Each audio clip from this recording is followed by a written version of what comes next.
Good evening. This is CTV News. I'm Denise Douglas. And I'm Byron Scott. Thank you for joining us tonight. Well, it's the final day of the Democratic National Convention in Philadelphia. The theme, Stronger Together, underscores Hillary Clinton's belief that the country is better when Americans work with each other to solve problems.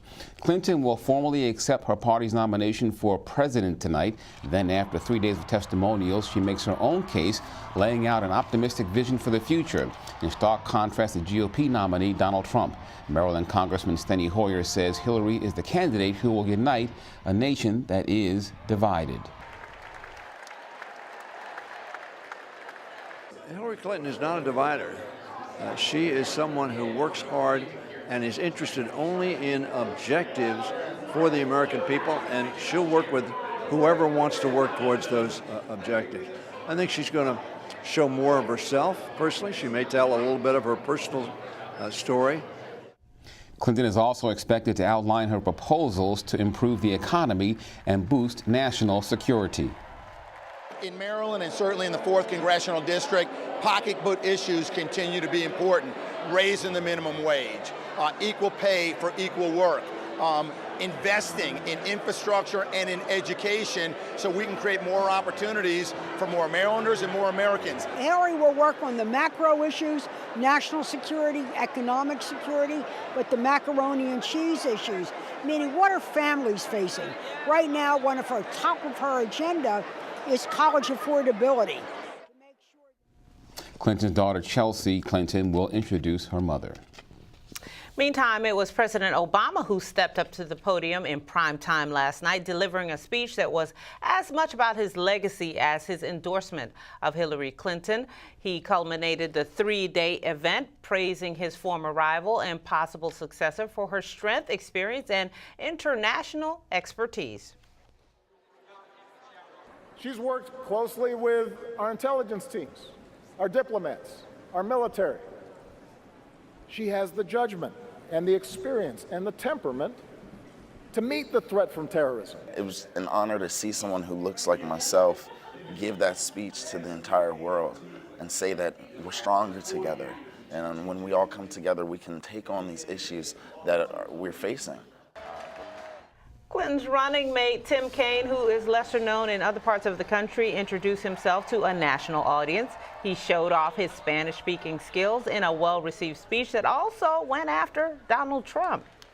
Hillary Clinton and I are compañeros de alma. And we share this basic belief. It's simple. Do all the good you can and serve one another. Kaine is from our sister state in Virginia, former mayor of Richmond. We know him well. Very folksy guy, very down to earth. There's too much attention being paid to that, as this is something that's going to be really good for Latinos. I don't get that sense just because we have a candidate that speaks Spanish. What was impactful for me last night was watching that speech, and at one point someone in the crowd shouts out, "Si se puede," and the entire arena started chanting "Si se puede."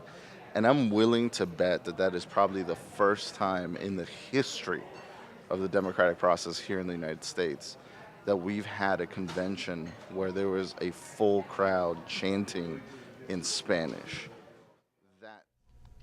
Tune in tomorrow as CTV producer David Barnes brings us more from the final day of the convention, which is actually today, but we'll bring it to you tomorrow. All right. Well, Metro's top leader, Paul Wiedefeld, is recommending reducing weekend hours. The general manager made the proposal before the Transit Systems Board today. Wiedefeld says that as an agency prepares for the Stage 6 of Safe Track, the measure is necessary to make continuous repairs to the rail operation. That there are customers who depend on Metro late-night rail service to get to work and enjoy late-night activities in restaurants and clubs. Those numbers have decreased significantly over the last few years. To give businesses and workers time to plan and prepare for the change, we have to begin now to have this discussion on reconciling the unsustainable competition between service and maintenance needs that we have.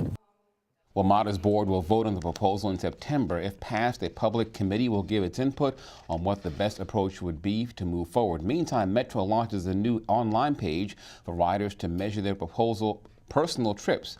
My Trip Time is a customer tool that provides 3-month travel summary for riders.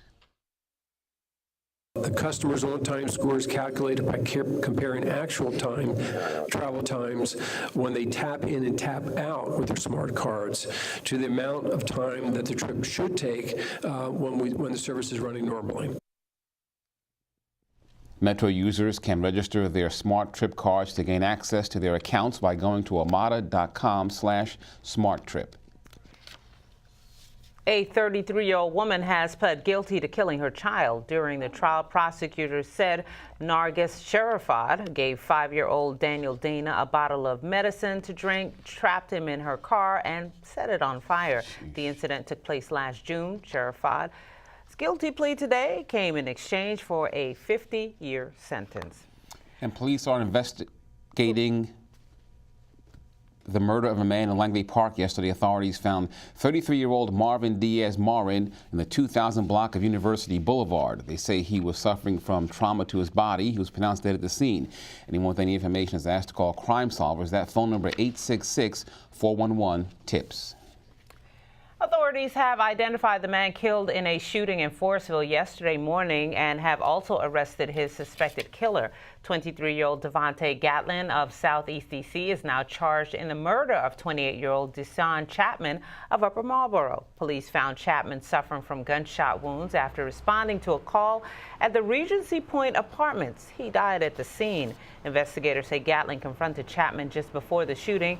They say the two knew each other. And you're watching CTV News. I'm Byron Scott. And I'm Denise Douglas.